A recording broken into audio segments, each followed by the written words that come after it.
I'd like to begin with the Congress spokesperson.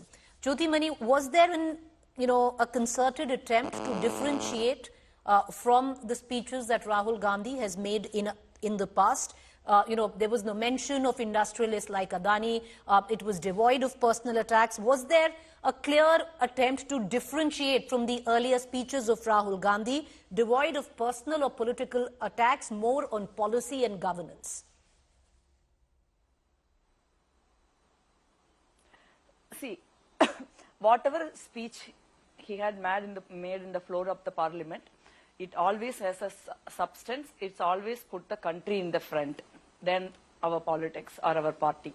So today also, he spoke very important things, which is creating a problem in this country, especially among the unemployed youth. So that's a very important issue. Nobody can say everywhere there is an employment. Every year, there is 70 lakh young people are adding to the job market. So this is a very fair criticism of the country's, how the country is functioning, irrespective of the party in power, whether UPA or NDA. He not only criticized, he come with a very, very constructive, visionary ideas and with solutions. See, last 2 weeks, we have seen the competition between the DeepSeek and the ChatGPT. Artificial intelligence going to rule this world. So in such a situation, country like India has a huge, huge potential. Didn't unleash it yet. We are nowhere in that fight, in that competition between China and so, but we have a potential. Also, it also has the capacity to solve our major problem of unemployment. Unless until we don't produce much, we can't give more employment to people. So what kind of production we have to do? There are many production are there. So one thing is Rahulji clearly said today, there are many things which Chinese outdone us. That is the fact, whether we like it or not. By saying that, Rahulji said we have the capacity, capability to outdone China as well as America. That's what his bottom line is.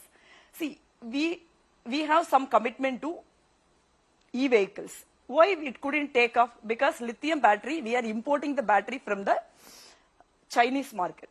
Like he said, mobile phones. Like many things we are importing from Chinese market. There are a lot of material, lot of weapons which we are using with the components which made the Chinese components with which we have to fight the war with China if it's necessary. So these are the things he clearly outlined. He also never tried to score political brownie points. He recognized what are all the effort the government and the Honorable Prime Minister has so far done. And also the result is not what we think or what we expected. So we have to move further, move forward. We have to see the world. We have to see the global context. And also we have to see the competition, although see the future. This is how Rajivji has seen the future of telecommunication and the technology. That time Rahulji also mentioned it passingly, though he didn't mention the Rajivji's name. So that time he was like mocked. The computer was mocked. Now parties. We're going to come, Jyotimani, I'll come back to you. There's a problem with your audio. Technology. Give me 1 minute. Yeah, give me 1 minute. Preeti, give me 1 minute. I'm going to conclude. Give me 1 minute. The same technology and the same telecommunication rule the world. Same way, artificial intelligence will rule the world. It's up to the government to take this kind of points and make a course correction. And government did better. We as a country will perform well. That's what we want to. He want to emphasize today. That's a speech of a prime minister. That's speech of a statesman.